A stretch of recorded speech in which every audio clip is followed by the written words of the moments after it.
What's going on, summoners? Welcome back to another ProGuides video. My name is Kangas, and today we'll be talking about the good, the bad, and the ugly when it comes to using your ultimates. Before we get started though, our question of the day is, what do you think is the strongest ultimate in League of Legends? Let us know down below. With that being said, let's get into the video. Let's get one thing straight. Ultimates are some of the strongest abilities in the entire game. The way that you use each one can drastically change the outcome of a fight. In the late game, one 5-man Ori ult can just straight up win the game. But like everything else in League, some ultimates are a lot harder to use than others. Getting the most out of your longest cooldown abilities is essential to winning more games. Because it's so important, we're here to help you think outside the box when it comes to using your ults. We'll focus on the 10 most misused ultimates, teaching you how to use them smarter. The first ultimate we're going to talk about is from Ashe, called the Enchanted Crystal Arrow. Being one of the first champions released in the game, her ult is simple but extremely effective. At max range, her ult will stun the first champion hit for 3.5 seconds, making Ashe the best AD carry at actually engaging fights. There's a couple ways to use Ashe's ult, ranging from offensive to defensive uses, so how you're using it changes depending on the game and what's going on. If you're facing a lot of assassins or mobile champions, saving your ult until you know it's hitting the best target. Sure, you can throw it out and try and start a fight, but sometimes it's best to wait for your tank to engage the fight and save your ult for self-peel. Ashe really shines when she's the only one who needs to start a fight against a longer ranged team comp, with champions like Ziggs or Janna to back her up. When your tanks struggle to start the fight, your ultimate is the best way to catch everyone by surprise. This is when you'll need to be the one who shoots first, but how can you make sure you don't miss? There are two major tips for landing a mid to long range ult. The first is to fire it from Fog of War. Once you know an area isn't warded, it'll be way harder for your enemies to react to the arrow. The next step is to shoot the ult from a 45-degree angle. This will give you way more room to land the hit, since you're firing from a flank into a large group of enemies. If you combine both of these tips, you'll be landing ults on important targets in no time.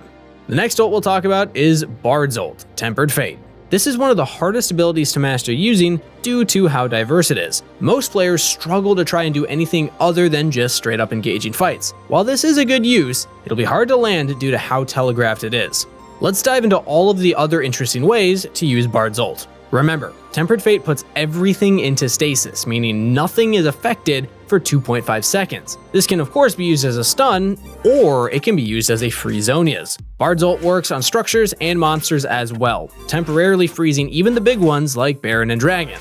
Against teams with heavy telegraphed burst like Zed and Lilia's ultimates, Bard's ult is best used as a kind of counter-engage and peel tool. You can ult your own teammates to act like a free Zhonya's hourglass, stopping the burst and keeping them alive. You might even catch an enemy, setting them up for an easy stun and kill. Your ultimate is really good for assisting early game tower dives. Taking out 2 or 3 turret shots will give you a massive edge when you're trying to quickly kill the bot lane. Try to make proactive plays with your team when you see the opportunity. If you want to learn more about how to use multi-purpose ultimates like Bard's, our coaches over at ProGuides.com are experts who can help you master any champion. Learning how to better use your abilities relies on understanding the game, so take a look at some of our high elo coaches and book a session. The third ultimate is MAOKAI's Nature's Grasp. This tree is doing really well in the preseason, and he'll be dominating the Rift until tank meta is fully gone. One of the hardest parts of his kit is maximizing your CC potential. Each of your abilities needs to be planned out ahead of time, working together to extend the length of your roots and slows. The worst way to ult is unfortunately how most people end up using it. They'll throw the ult down right in front of the enemies, giving them a lot of time to back up and just disengage. MAOKAI's ultimate is way too slow for a frontal assault. You'll need to force some sort of CC right after casting the ult in order for that to work. The best way to get this done is to flash W and Q. If you have an easy CC on your team like a Rakan ult or an Ashe ult, you can always also plan your timing around theirs. The next ultimate we'll talk about is MORDEKAISER's Realm of Death. Mord's ultimate is the only ability in the game that forces a 1v1 scenario, making the uses completely unique to him. The most common usage of this ult is to get a kill and secure the bonus stats. There's nothing wrong with this approach, but there are times when you can't just face roll the enemy. Mord's ult has a few more tactical uses, allowing him to totally change a fight's composition from a 5v5 into a 4v4. These decisions change on a game-by-game basis, so you'll need to think about how you want the fight to go.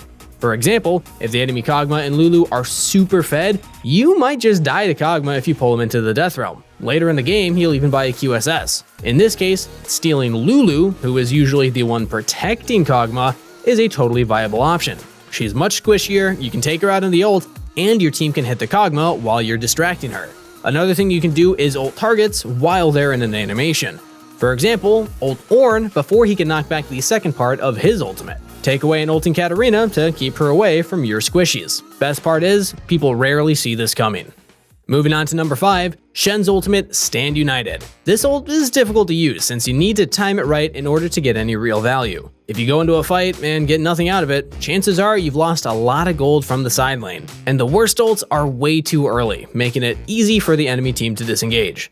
If you want to ult at the right time, wait until the enemy champions have fully committed to a fight. Once they're too far forward and have no mobility left, start channeling. You can also help engage fights with your ultimate. Let your other tanky champions start the fight, letting you TP into the front line. This also works with Twitch or Evelynn, who let you use their stealth to land a taunt from invisibility.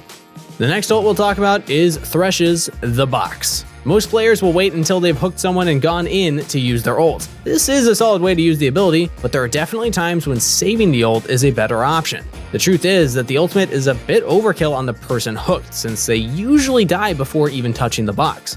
Instead, use your ult like a barrier to stop enemies from diving too far. If your AD carry has an entire area of freedom in the teamfight, it really helps a lot. If your box gets broken, you can easily land a hook or flay to peel your AD carry even more. If you land a good hook, you can cast your R before you take the final tug, letting you place the box even closer to your team. This gives them so much space to play in.